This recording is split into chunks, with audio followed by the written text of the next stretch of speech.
Everybody in Washington, whether they want to admit it or not, knows that this president is right when it comes to tariffs and when it comes to trade. In fact, Democrats have long said that the United States of America has been ripped off by the countries around the world. They just don't want to admit it now because it's President Trump who is saying that. In June of 1996, Nancy Pelosi spoke on the House floor. She urged her colleagues at the time to fight against the status quo trade policies that had contributed to America's trade deficit with China.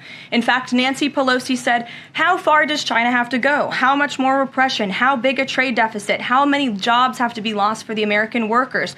How much dangerous proliferation has to exist before members of this House of Representatives will say, 'I will not endorse the status quo'?" Those are the words of Nancy Pelosi in 1996. Well, President Trump is finally answering her call 27 years later. Nancy Pelosi can thank President Trump today for the 104% retaliatory tariff that will be going into effect on China. In terms of tariffs, I think it's interesting to note that the average U.S. MFN tariff on Chinese goods coming into the United States is 2%, whereas the average Chinese MFN tariff on U.S. goods going into China is 35%. Is that reciprocal? On exports, China only allows certain industries into China, of U.S. Industries into China, and therefore only 2% of U.S. exports are allowed into China. On the other hand, the U.S. allows China to flood our markets with a third of their exports, and that'll probably go over 40%, and it's limitless because we have not placed any restriction. In terms of jobs, this is the biggest and cruelest hoax of all.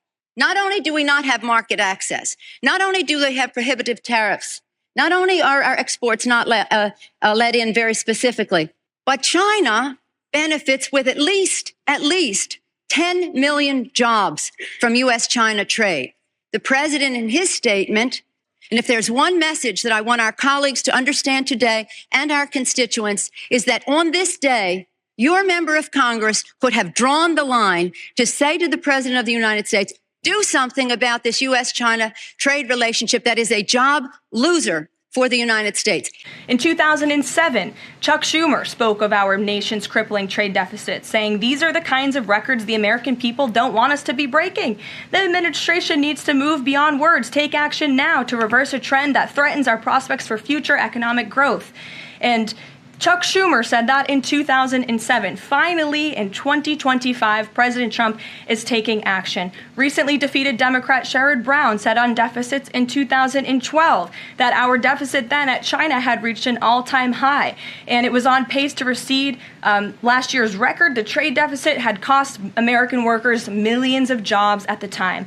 These are the words of Democrats years ago. It is about time America finally has a president who is taking action to restore those millions of jobs back to the United States of America, to boost our manufacturing industry. He's doing what's right for the American people. It will take a lot of labor. It will take a lot of effort. But that's exactly what the American people elected this president to do.